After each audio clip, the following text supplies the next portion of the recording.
పూర్తి వివరాల కోసమే స్క్రీన్ మీద కనిపిస్తున్న మొబైల్ నెంబర్కి కాల్ చేయండి, షరతులు వర్తిస్తాయి.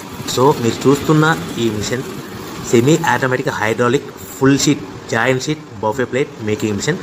ఓన్లీ సింగిల్ లివర్ ఉంటుంది, సింగిల్ ఆపరేటర్తో 2 రకాల ఫుల్ షీట్ జాయింట్ షీట్ పెట్టి 2 రకాల ప్లేట్లు తయారు చేసుకోవచ్చు. ఈ మిషన్లో 12 ఇంచుల బఫే ప్లేట్ కానీ 14 ఇంచుల బఫే ప్లేట్ ఎక్స్ట్రా డైగులు కొనుక్కొని మార్చుకొని 2 రకాల ప్లేట్లు తయారు చేసుకోవచ్చని మీకు అందరికీ తెలియజేస్తున్నాను. ఈ మిషన్కి వచ్చే 2 HP మోటార్ను ఇంటి కరెంటు కాకుండా దీనికి సపరేట్గా కమర్షియల్ కేటగిరీ మీటర్ ఫిట్ చేసుకోవాల్సిందిగా మీకు అందరికీ తెలియజేస్తున్నాను.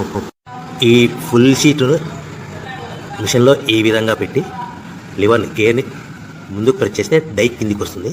సో 1 2 3 4 సెకండ్లు ఆగిన తర్వాత లివర్ని ఎన్నిక డై పైకి వెళ్తుంది.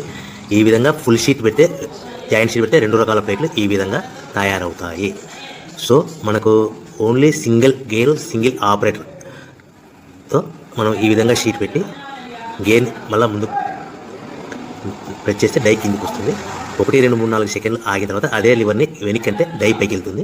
ఈ విధంగా ఫుల్ షీట్ పెట్టడం వల్ల 2 రకాల ప్లేట్లు తయారవుతాయి. సో ఈ మిషన్లో మనము గంటకి చేసే ఆపరేటర్ మీద ఆధారపడి ఉంటుంది. గంటకి 500 ప్లేట్ల నుంచి 1000 ప్లేట్ల వరకు తయారు చేసుకోవచ్చు.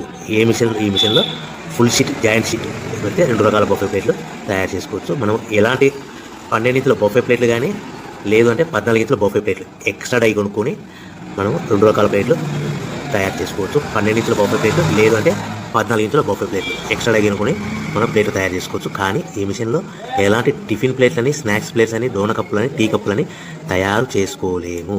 కేవలము బఫే ప్లేట్లు తయారు చేసుకోవచ్చని మీకు అందరికీ సలహా ఇస్తున్నాను. మనం మిషన్ కొనుక్కున్న తర్వాత దీనికి వచ్చే 2 HP మోటార్ని ఇంటి కరెంటు మీటర్ కాకుండా దీనికి సపరేట్గా single phase commercial category metre fit చేసుకోవడం వల్ల భవిష్యత్తులో ఎలక్ట్రిసిటీ డిపార్ట్మెంట్ నుంచి మనకి ఎలాంటి ప్రాబ్లమ్స్ ఉండవని మీకు అందరికీ తెలియజేస్తాను. ఈ మిషన్ కేవలము పెద్దవాళ్ళు మాత్రమే ఆపరేటింగ్ చేయవలసిందిగా మీకు అందరికీ తెలియజేస్తున్నాను. పిల్లలతో ఆపరేటింగ్ చేయించవద్దని మీకు అందరికీ సలహా ఇస్తున్నాను.